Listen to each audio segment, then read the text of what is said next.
Hey, good morning, team. Good to be with you guys.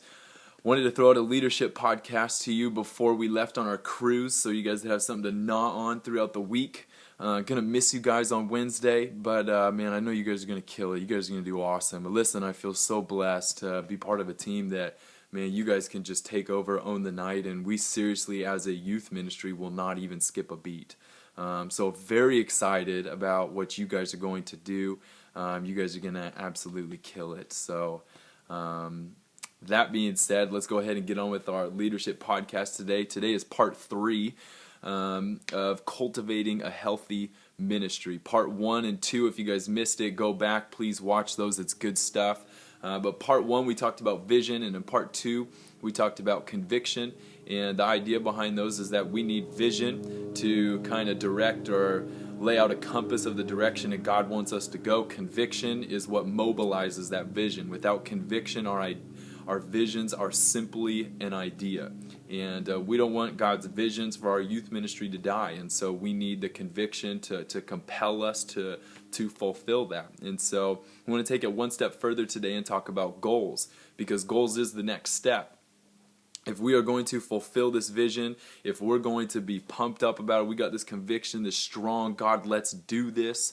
We've got to have some goals, and the goals will serve as measurements or mile markers to see whether or not we're actually attaining that vision.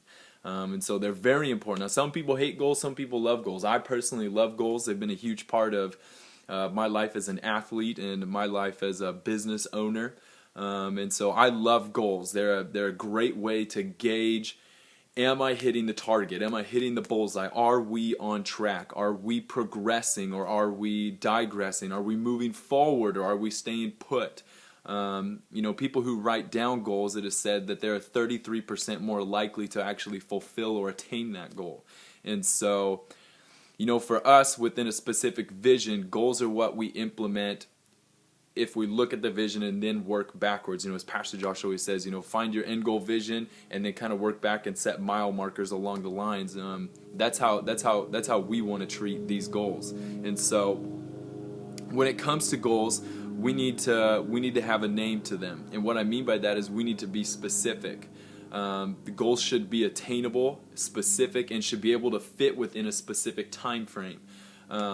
Too often, when I ask people to set goals, or hey, what are your goals? They're very vague. Like, I want to become healthy this year is one of their goals. Well, sweet, but what are you going to do that? What are your goals? Like, you want to become healthy. Does that mean Does that mean you need to stop eating fast food? Does that mean you need to lose a certain amount of weight? Does it mean you need to get your blood pressure down? I mean, becoming healthy can mean so many different things, and what healthy means for you and what healthy means for me are two completely different things. And so goals should be specific. They should have a name to them. They should have a deadline and a time frame. They should have a deadline, because this is what I believe, because it should put some pressure on us. It's to put some pressure on us to perform. Goals are great accountability.